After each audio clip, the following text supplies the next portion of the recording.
What if the most dangerous lie you have ever believed is the idea that your real life hasn't started yet, that this phase you are in right now is just a waiting room before something meaningful finally begins?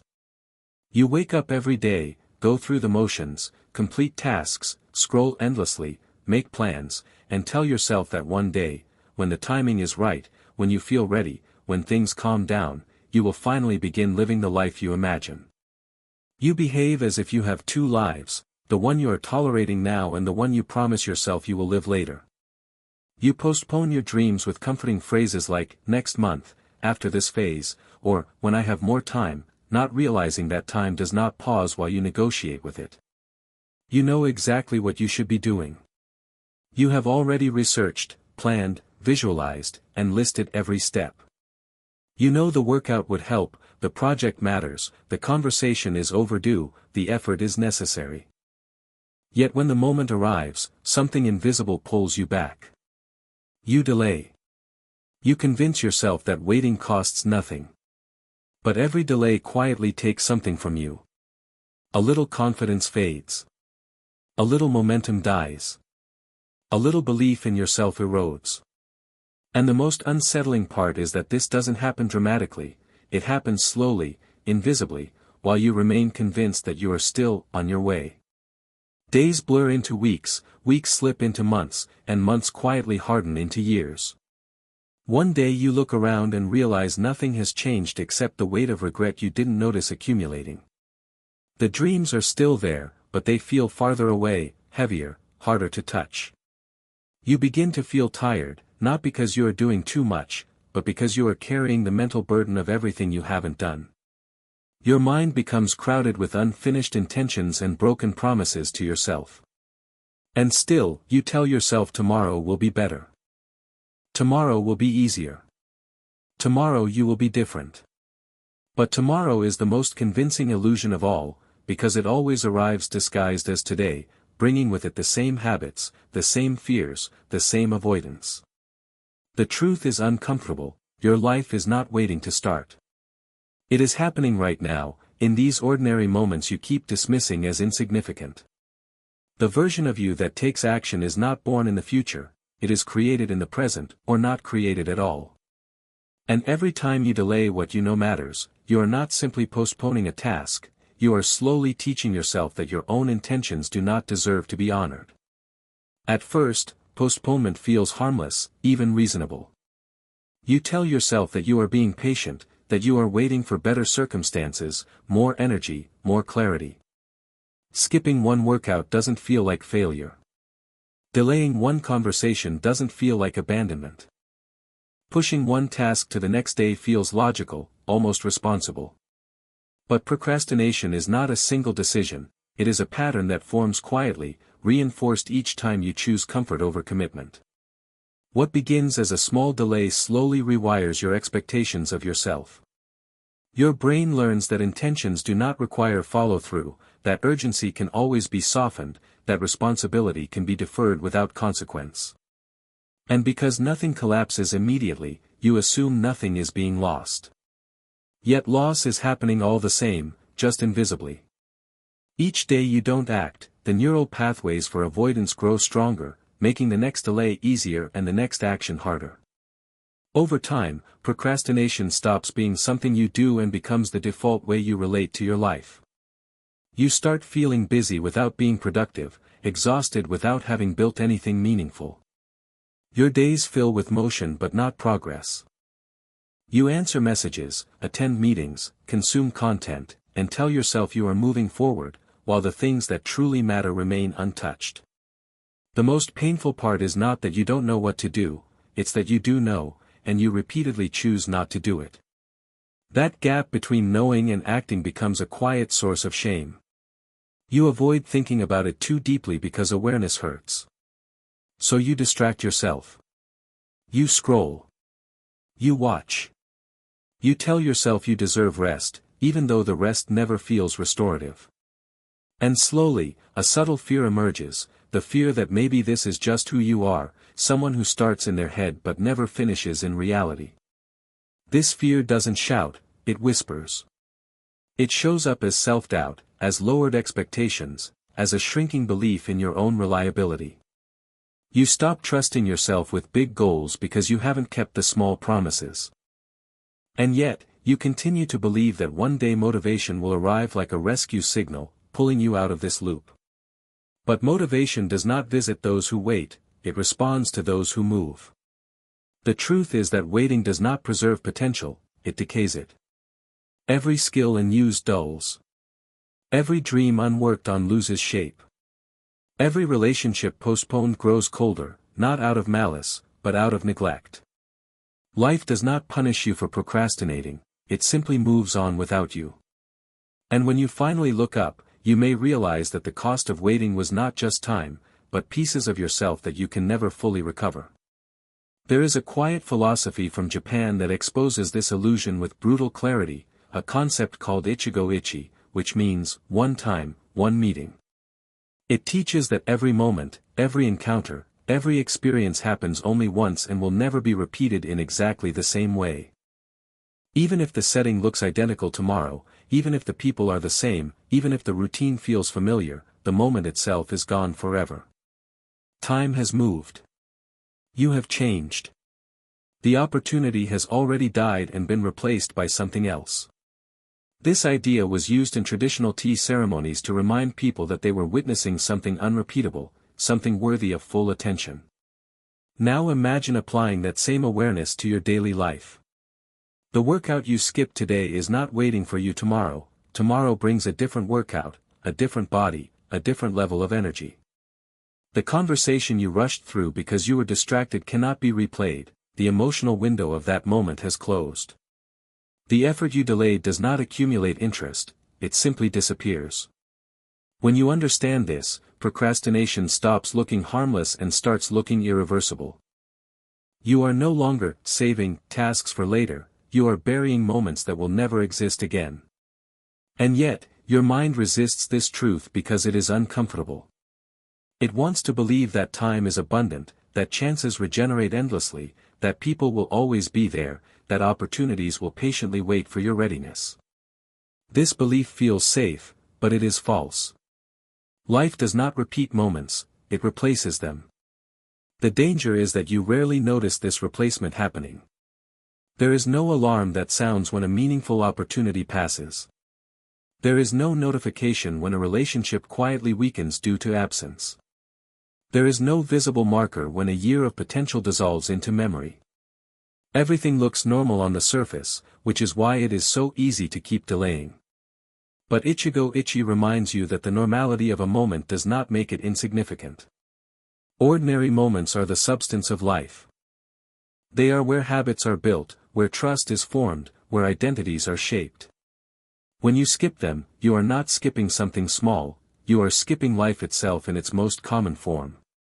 The tragedy is not that dramatic chances vanish, but that simple, repeatable moments, daily effort, quiet presence, consistent action, are the ones most often wasted. These are the moments that create transformation, yet they are the first to be postponed because they don't feel urgent.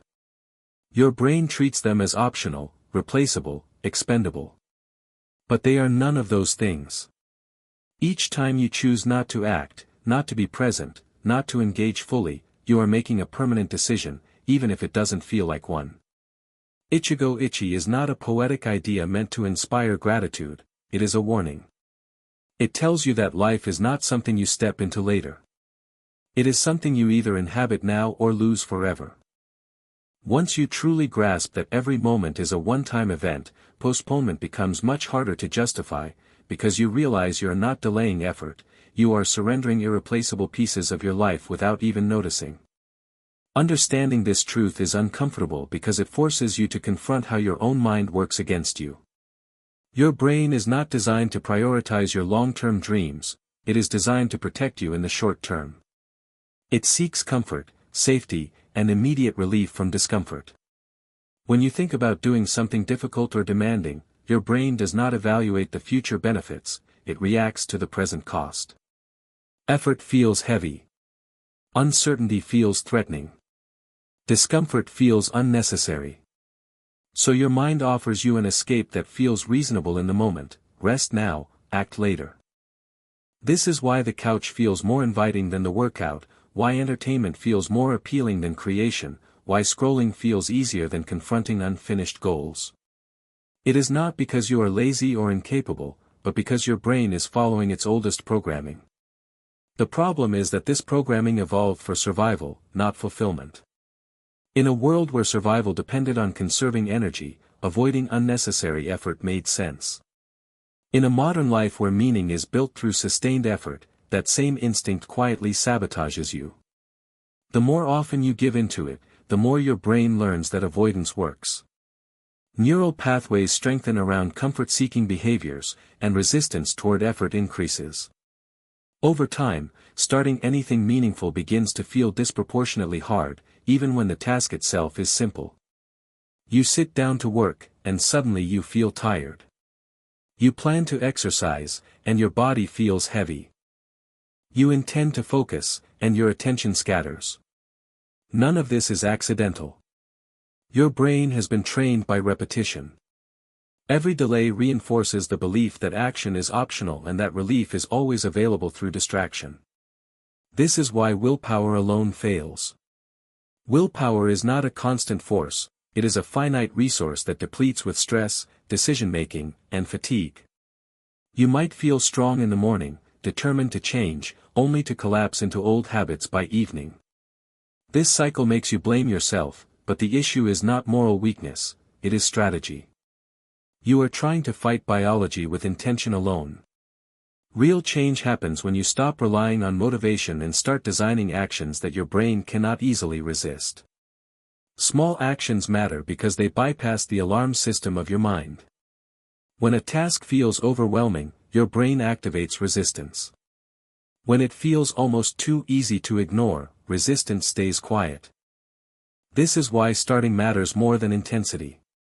Opening a file feels safer than finishing a project. Putting on workout clothes feels less threatening than completing a full session. These small actions are not meaningless, they are tactical. They exploit how your brain works rather than fighting it. And once you begin, something subtle happens. Action creates momentum. Movement generates energy. Engagement produces clarity. The fog that kept you stuck starts to lift, not because you thought your way out, but because you acted your way forward. The brain that once resisted now begins to cooperate, releasing small rewards that make continuation easier. This is how habits are born, not through grand declarations, but through repeated proof that action is survivable. When you understand this, you stop waiting to feel ready. You realize readiness is not a prerequisite for action, it is a consequence of it. And that realization quietly changes the rules of your life. One of the most misunderstood ideas about change is the role of motivation. People speak about it as if it were a resource you either have or lack, something that arrives unexpectedly and carries you forward if you are lucky enough to catch it. So they wait. They wait to feel inspired, energized, confident, and emotionally ready before they begin. When that feeling doesn't come, they assume something is wrong with them. But motivation is not the engine of action, it is the byproduct. It appears after movement, not before it. The brain releases motivation in response to progress, not intention. When you act, even in a small way, your brain produces dopamine, the chemical associated with reward and drive. That dopamine does not just make you feel good, it makes you want to continue. This is why finishing a small task can suddenly make you feel capable of tackling a bigger one. Action creates evidence, and evidence fuels belief. Without action, belief has nothing to stand on. This is why consuming motivational content without acting often leaves you feeling emptier than before. You borrow energy without generating any of your own. The illusion is that motivation should precede effort, but the reality is that effort summons motivation into existence. This misunderstanding traps people in a cycle of waiting, where nothing changes because nothing moves. The moment you reverse the sequence, everything shifts. You stop asking, "Do I feel like doing this?" and start asking, "What is the smallest action I can take right now?"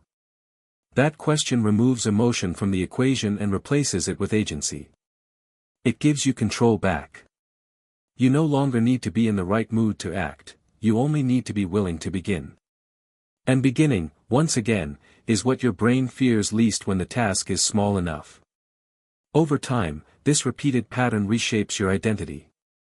You stop seeing yourself as someone who needs to feel motivated and start seeing yourself as someone who moves regardless of mood. That identity is powerful because it is stable. Feelings fluctuate. Energy rises and falls. Circumstances change. Identity endures. When you see yourself as a person who acts, action becomes part of who you are, not something you negotiate with daily. This is why discipline is not about force, it is about alignment. You are not fighting yourself anymore. You are expressing who you have decided to be. The shift is subtle but profound. Tasks that once felt heavy begin to feel normal. Not easy, but familiar. You no longer waste mental energy debating whether to start because starting is simply what you do. This does not eliminate discomfort, it reframes it. Discomfort becomes a signal of growth rather than a reason to stop. And as this pattern repeats, your confidence grows quietly, rooted not in words or affirmations, but in lived proof. You trust yourself because you have seen yourself show up, even imperfectly. Motivation still comes, but now it follows you instead of leading you. It becomes a companion rather than a requirement. And in that shift, you reclaim the ability to move forward on ordinary days, not just exceptional ones. Consistency is where most people finally break, not because it is dramatic or overwhelming, but because it is quiet and unforgiving. Anyone can act once when emotion is high, when inspiration is fresh, when the idea of change feels exciting. But consistency demands something deeper than enthusiasm. It asks you to show up on days that feel empty, ordinary, and unrewarding. It asks you to act when no one is watching, when progress is invisible, when the results you want still feel far away. This is why consistency exposes who you truly are, not who you wish to be. Every small action you repeat is a statement about your identity. Each time you follow through, you reinforce the belief that your words matter and that your commitments have weight.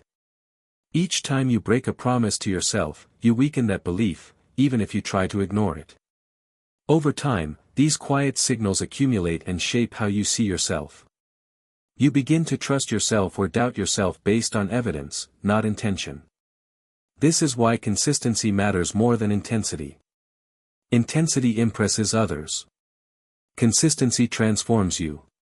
It builds a relationship with yourself grounded in reliability rather than hope. But consistency does not mean perfection.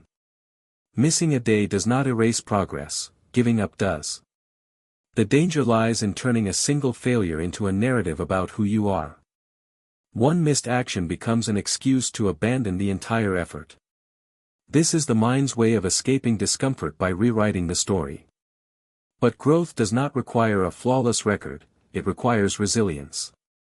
Stumbling is part of movement.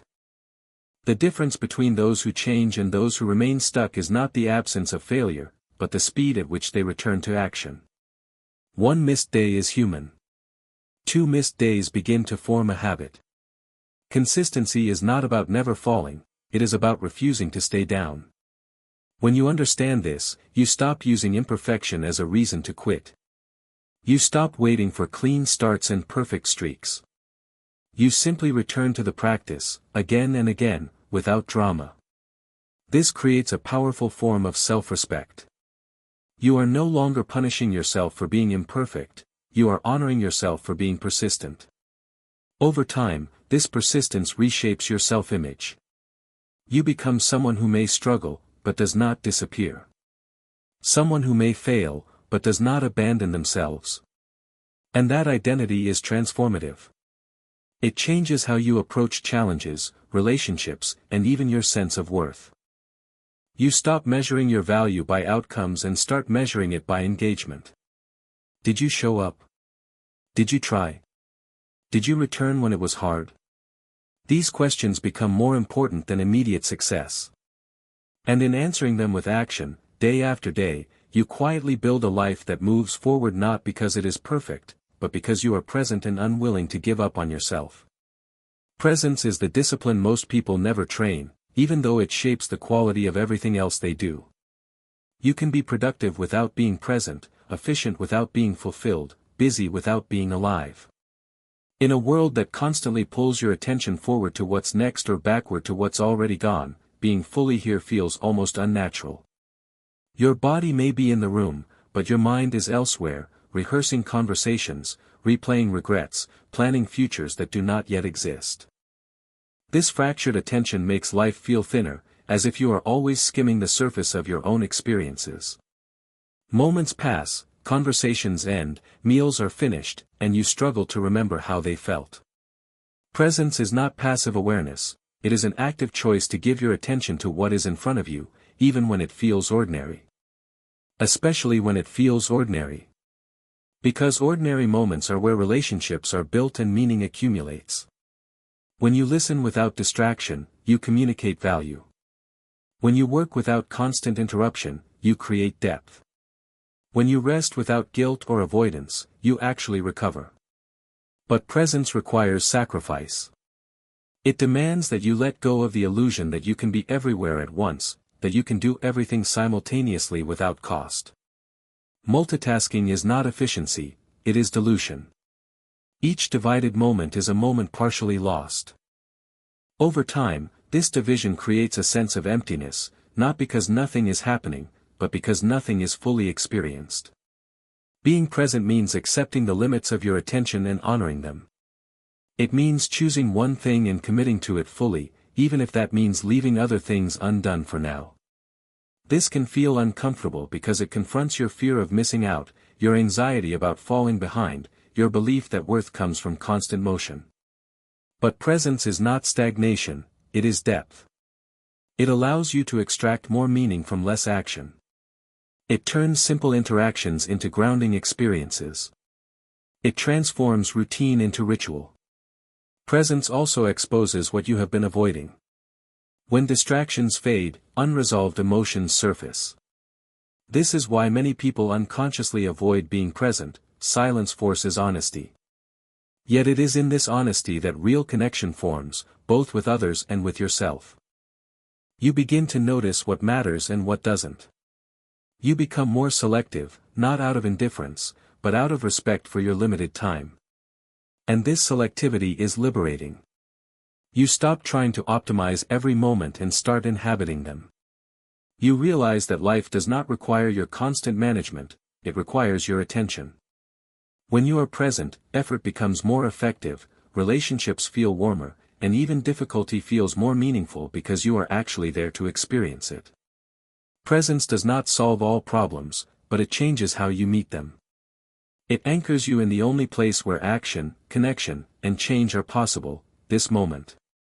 And once you understand that, you stop postponing your life and start living it, not someday, but now. At some point, reflection becomes unavoidable. Not the shallow kind that quickly turns into self-criticism, but the deeper kind that asks you to look honestly at the patterns shaping your life. Patterns of avoidance. Patterns of reaction. Patterns of settling for what is familiar instead of what is meaningful. Reflection is uncomfortable because it removes your favorite excuses. It shows you that many of your limitations are not imposed by circumstance alone, but reinforced by habit. This is not an invitation to shame yourself, it is an invitation to understand yourself. When you observe your behavior without judgment, you begin to see the loops you are stuck in. You notice how certain thoughts trigger certain emotions, which then lead to predictable actions. You see how stress pushes you toward distraction, how fear leads to hesitation, how boredom invites numbing. These patterns are not random, they are learned responses. And anything learned can be unlearned, or at least reshaped. Reflection creates the space between impulse and action. In that space, choice becomes possible. You may still feel the urge to avoid, to delay, to retreat into comfort, but now you recognize it as a signal rather than a command.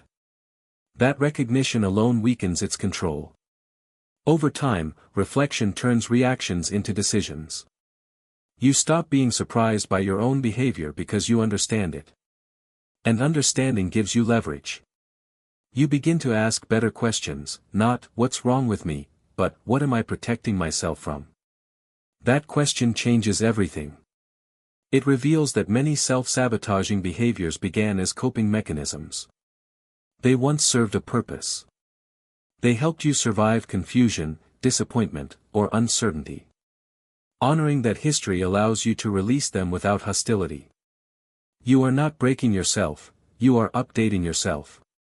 Reflection also clarifies what you truly want. Not what looks impressive, not what others expect, but what feels aligned when you imagine living it daily. This clarity is rare because it requires stillness, and stillness feels risky in a culture that equates movement with progress. But without reflection, movement is directionless. You may be busy for years and still feel lost. With reflection, even slow steps feel intentional. You begin to measure progress internally rather than externally. Are you more honest than you were? More present? More willing to act despite fear?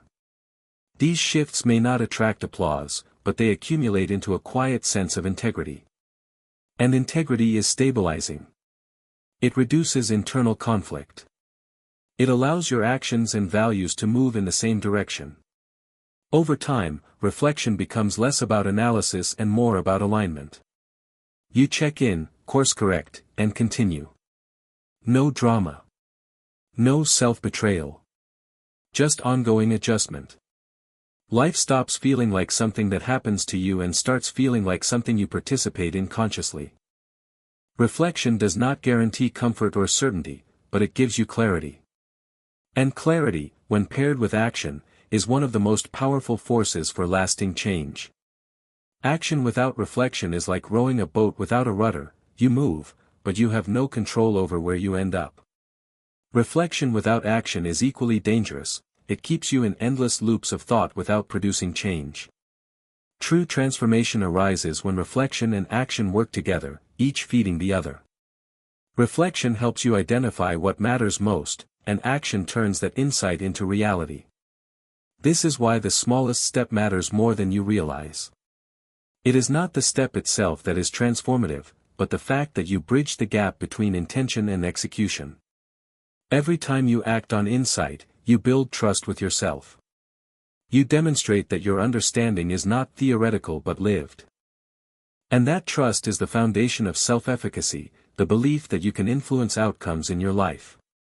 Without it, goals remain abstract, motivation fluctuates, and procrastination thrives. When you act, even minimally, you begin a cascade of momentum. One choice reinforces another. One small success creates a sense of possibility that propels you forward. The paradox is that the action does not need to be grand, it only needs to be taken. Writing one line of code, making one phone call, doing one push-up, each act is a seed. With repetition, those seeds grow into habits, routines, and eventually identity. Identity is crucial because it changes the game entirely. When you see yourself as someone who acts consistently, procrastination loses its grip. Your brain stops negotiating whether or not to start because starting is now part of who you are. The person you are and the actions you take align naturally. But alignment does not mean perfection. Resistance will arise. Motivation will falter. Excuses will tempt you to pause. The difference is that you have practiced bridging the gap between insight and action enough times to know that action comes first, motivation second. You learn that momentum is more powerful than inspiration, and that small steps compound into meaningful progress. Action also transforms fear. The act of beginning interrupts the cycle of worry that often paralyzes people. When you start, uncertainty becomes manageable. Problems shrink because they are no longer looming threats. They are tangible tasks that you can influence. This is why the 2-minute principle is so effective. It makes starting easy enough to overcome fear while still meaningful enough to create a pattern. Over time, these repeated patterns rewire your brain, strengthening the neural pathways that support discipline, focus, and resilience. In essence, you are teaching yourself how to act in the world effectively. And as you act, your perception of possibility expands. Challenges that once seemed insurmountable now feel navigable. Tasks that once felt tedious now become routine. And most importantly, your self-concept evolves. You begin to see yourself not as someone who postpones life, but as someone who participates fully in it. You stop waiting for ideal conditions because you realize the only thing you can ever truly control is the present moment.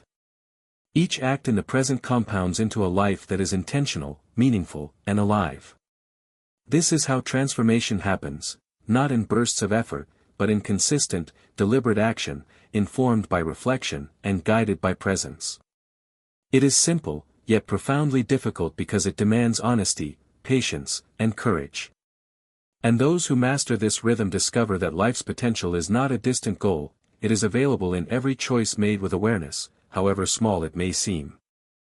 The final truth about life is that time is the only resource you can never reclaim. Every moment that passes is gone forever, irretrievable, and irreplaceable. You can earn more money, regain lost opportunities in theory, or attempt to mend broken relationships, but you can never get back the actual time that has slipped through your fingers.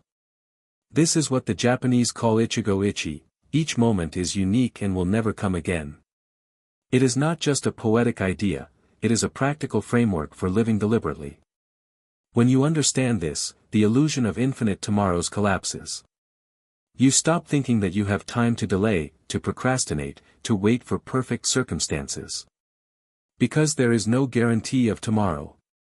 All you truly have is now, and the quality of your life is determined by how fully you inhabit each present moment. This is why even the smallest action matters. That single line of code, that 2-minute workout, that brief phone call, becomes sacred because it is a deliberate choice to honor your time. Life accumulates in these micro-decisions, and over years, these small acts compound into the life you experience and the person you become. Waiting for motivation, waiting for clarity, waiting for conditions to align perfectly is a trap. Motivation follows action, clarity emerges from engagement, and alignment develops through consistent presence. You cannot force the universe to hand you ideal conditions, but you can control your response to this very moment. Presence allows you to notice what truly matters, reflection gives you understanding, and action turns that understanding into reality. And perhaps most importantly, it allows you to repair what has been neglected: relationships, health, personal growth, and joy. The regrets you carry are not caused by failures alone, but by deferred action. By the choices you did not make, by conversations left unspoken, by dreams left unrealized. And when you finally act, even imperfectly, you reclaim agency. You start to shift from living reactively to living intentionally. You begin to choose not just what you do, but how you do it, with awareness, attention, and care. Each moment is an opportunity to redefine your identity, to practice discipline, to express love, and to cultivate presence. The accumulation of these choices creates a life worth living. But it requires courage, because it means facing discomfort, confronting fear, and stepping into uncertainty without the safety net of perfection. It demands that you let go of the fantasy that you can do everything at once and instead focus on what truly matters. This focus is liberating, not restrictive. It simplifies decision-making, reduces anxiety, and magnifies the impact of every action. Life becomes richer, not because you are doing more, but because you are fully present in what you choose to do. And when you embrace this philosophy, you realize that transformation is not a distant event, it is a process embedded in the accumulation of mindful moments, deliberate actions, and repeated choices. Time is finite, yes, but within it lies infinite potential if you choose to honor it. Every moment missed is lost forever, but every moment engaged is reclaimed as part of your living legacy. So act today. Not tomorrow. Not next week. Today, in this very moment, do the smallest thing that aligns with the life you wish to create. Make the call, write the line, take the step. Build momentum. Build identity. Build presence. The world will not wait, and neither should you. This is your only chance. Each second is precious, unique, and gone the instant it passes. Ichigo Ichie.